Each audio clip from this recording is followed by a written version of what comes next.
அவருடைய ஜனங்கள் வெட்கமடைய மாட்டார்கள். யார் அவருடைய ஜனங்கள்? அவரை நோக்கி பார்க்கிறவர்கள் தான் அவருடைய ஜனங்கள். யார் அவரை நோக்கி பார்க்கிறார்களோ அவர்களை முகங்களை பிரகாசிக்க பண்ணுகிறார். அது மட்டுமில்லை, அவர்கள் வெட்கமடைவதில்லை. ஹல்லேலூயா சொல்லுங்க. நீங்கள் சூழ்நிலைகளை பார்த்தால், நீங்கள் பிரச்சனைகளையே நோக்கி பார்த்து கொண்டிருந்தால் நீங்கள் அதிலிருந்து வெளியே வர முடியாது. பிரச்சனைகளை வெளியே கொண்டு வருகிற தேவாதி தேவனை நோக்கி நீங்கள் பார்க்க வேண்டும்.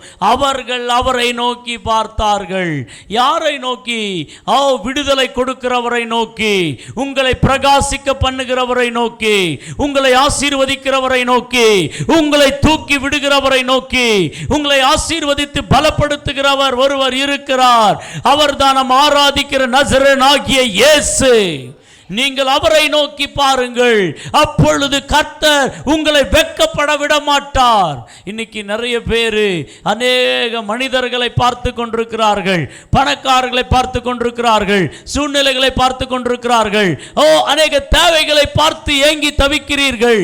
ஆனால் கர்த்தர் இந்த ராத்திரி உங்களோடு சொல்லிக் கொண்டிருக்கிறார், சபையே, விசுவாசியே, பிரியமானவனே, பிரியமானவர்களே, கர்த்தர் யாரை நோக்கி பார்க்க சொல்றாரு? அவர்கள் அவரை நோக்கி பார்த்தார்கள். ஹல்லேலூயா சொல்ல மாட்டீங்களா?